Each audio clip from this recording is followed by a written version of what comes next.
যান-বাহন আইন উলংঘাকাৰীৰ বিৰুদ্ধে 4 মাহত 7,94,54,890 টকা ৰাজহ সংগ্ৰহ। এই সম্পৰ্কে জিলা পৰিবহণ বিষয়াৰ মন্তব্য। বিশ্বনাথ জিলা পৰিবহণ বিভাগে অসমৰ ভিতৰত ৰাজহ সংগ্ৰহ কৰি অভিলেখ গঢ়িলে।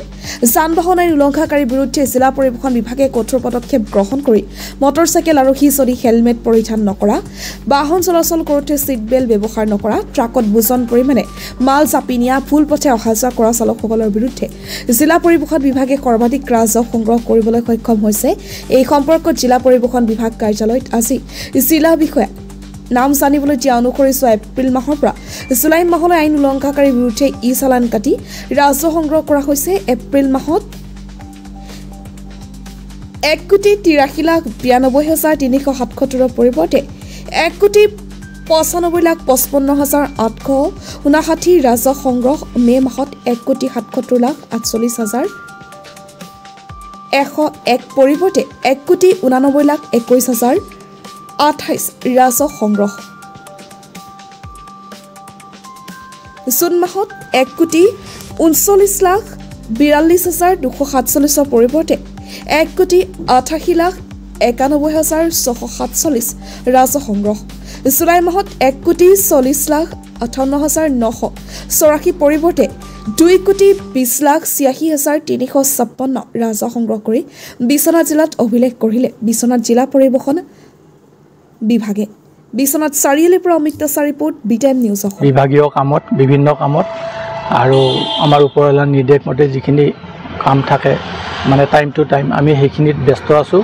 আৰু লগতে আমাৰ যান বাহনৰ ক্ষেত্ৰত যিখিনি অভাৰলোড বা টেক্স ডিফল্টাৰ ভেহিকুল আছে সেইখিনিৰ ওপৰত আমি সদায় অভিযান চলাই আছোঁ।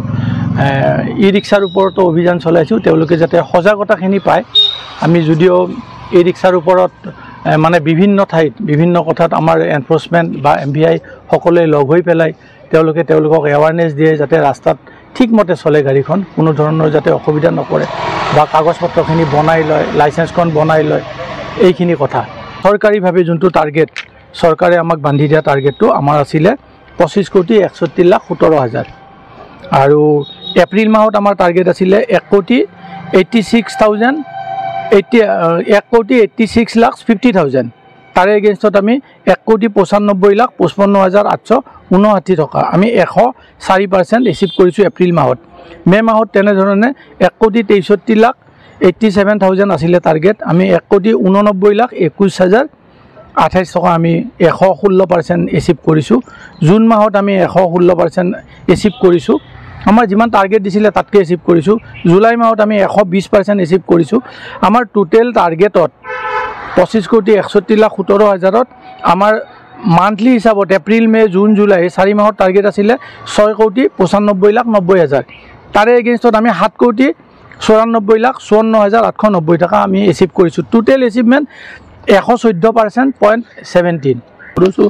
বিভিন্ন অভাৰলোডত ড্ৰাংক এণ্ড ড্ৰাইভিঙত এনেকৈ মিলি 84 নাম্বাৰ 84 নাম্বাৰ আমি ড্ৰাইভিং লাইচেঞ্চ ছাছপেণ্ড কৰিছোঁ।